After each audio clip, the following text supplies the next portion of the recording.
तरम क्रिया रोहो भव कारणपणा सठम नाडिस्य जम जड़तम परमम सम्मचारितम। यहाँ कह रहे हैं भव के कारण का नाश करने के लिए, किसका नाश करना है?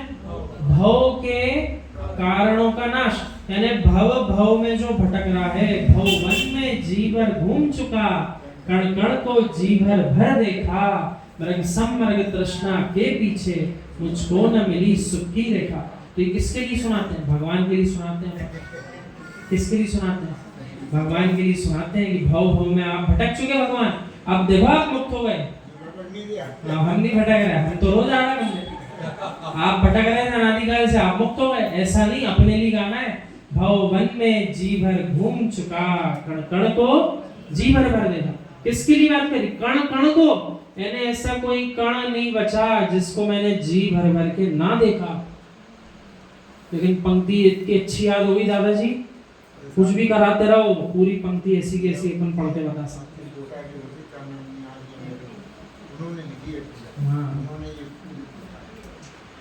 तो यहाँ क्या कह रहे हैं? अंतरंग बहिरंग क्रियाओं का निरोध जो है, तम परमम समचारितम, वही परम सम्यक चारित्र है। परम सम्यक चारित्र किसको कहा? अंतरंग बहिरंग क्रियाओं का निरोध, जिसने अंदर से और बाहर से सारी प्रकार की क्रियाओं को विराम दे दिया। अब आप बताओ, संसारी जीव बहिरंग से ही बात करें, अंतरंग से तो कर ही नहीं रहे। क्या बहिरंग से सारी क्रियाओं का निरोध करके संसारी जीव संसार में रह सकता है? नहीं रह पा रहा। संसारी जीव बहिरंग क्रियाओं का ही त्याग नहीं कर पा रहा, फिर अंतरंग की क्रिया का त्याग कहां से होगा? क्योंकि बहिरंग में इतने कर्म कर रहा है, अंतरंग में परिणति तो उन्हीं कर्म जनित चल रही है ना, बचे कैसे? क्या कुछ करने के परिणाम नहीं हो रहे। ऐसा कोई मनुष्य शायद ही मिल पाए जो अपने आप को विश्व का सबसे अधिक धनवान ना बनाना चाहता है। हम क्या कह रहे हैं आपसे? ऐसा शायद ही कोई मनुष्य पकड़ में आएगा संसारी अवस्था का, जिससे कहो कि भैया धरती का सबसे बड़ा धनवान बनना है क्या, और वो मना कर दे नहीं बनना। बड़ा ही दुर्लभ कार्य है। यानी बहिरंग में इतनी क्रियाओं को करने में लगा है, अपने आप को प्रसिद्ध करने में, अपने लाभ के पीछे पूरी जिंदगी बर्बाद कर दी, लेकिन सत्य नहीं समझ पाए। इतनी वृद्ध उम्र में जो आते हैं, कॉलेज आदि में भी क्रियाएं करने, पढ़ाने लिखाने, हम उनको देखते हैं, सामने रखी अनछने जल की बोतल है, ना जाने कितने दिन पुरानी, इतनी आयु हो गई, बड़ी ज्ञान की बातें बता रहे, और धीरे से वो पानी की बोतल उतार के अंदर उतार ली। हम कहते हैं क्या किया तुमने आज तक इतने वर्षों? तुम भले ही ज्ञान बहुत बड़ा विश्व को दे के जा रहे हैं, वो विश्व का ही ज्ञान है, विश्व की काम आएगा भटकने के लिए। किसमें काम आएगा?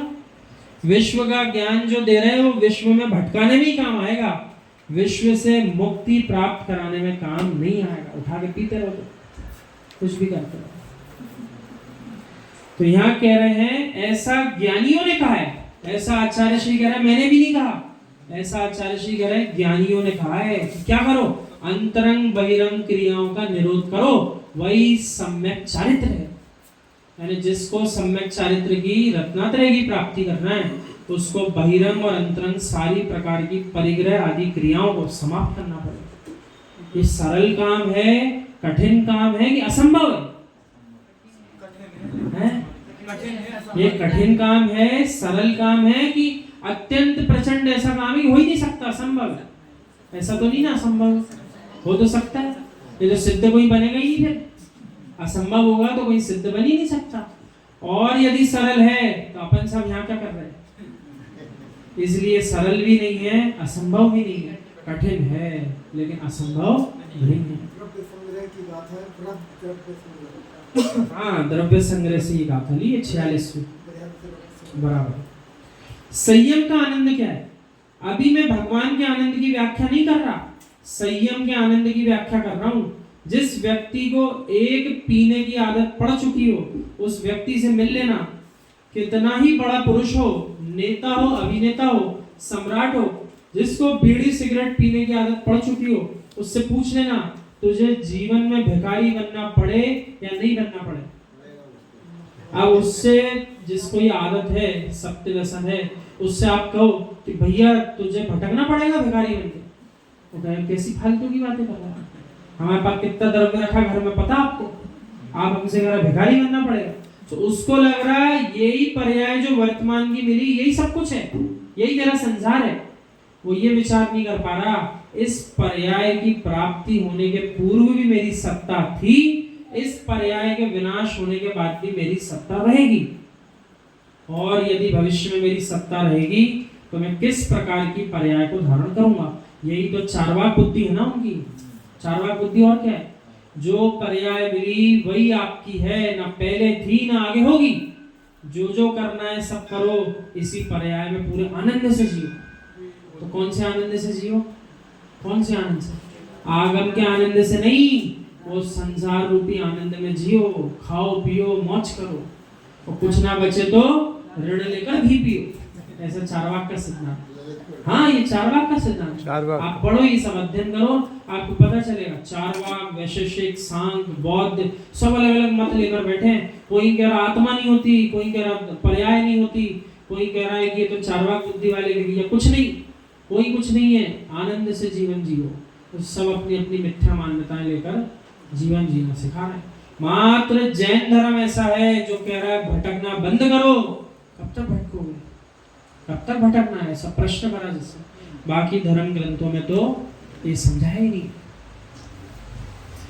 तो यहाँ कह रहे हैं जिसने देना सीखा हो, ऊंची नाक करके चलता हो, पर जब उसको तलब लगती है और हाथ में बीड़ी सिगरेट नहीं होती, तो जिनके द्वार पर कभी जाना पसंद नहीं करता, जिनके हाथ का पानी पीना पसंद नहीं करता था, उसके सामने भी हाथ फैला देता है, जरा देना भैया। कैसे करता है? और देखो तो एक दूसरे का झूठन लेकर के पी लेते। हम तो अब सबको खाते पीते जब देखते थे, हम यही सोचते हैं देखो वही चम्मच पता नहीं तुम्हारे पहले किस किस ने अपने मुंह में रखी, अब वो तुमको लगा के दे रहा, तुम वही झूठन चम्मच से अपने मुख में ले आए। उसी गिलास से ना जाने किस किस को पिलाया, अब उसी गिलास को तुम अपने मुख में लगा के स्वयं पी रहे। कैसे झूठन का पान कर रहे। और जनागम तो कह रहा एक दूसरे का झूठन ग्रहण मत करो।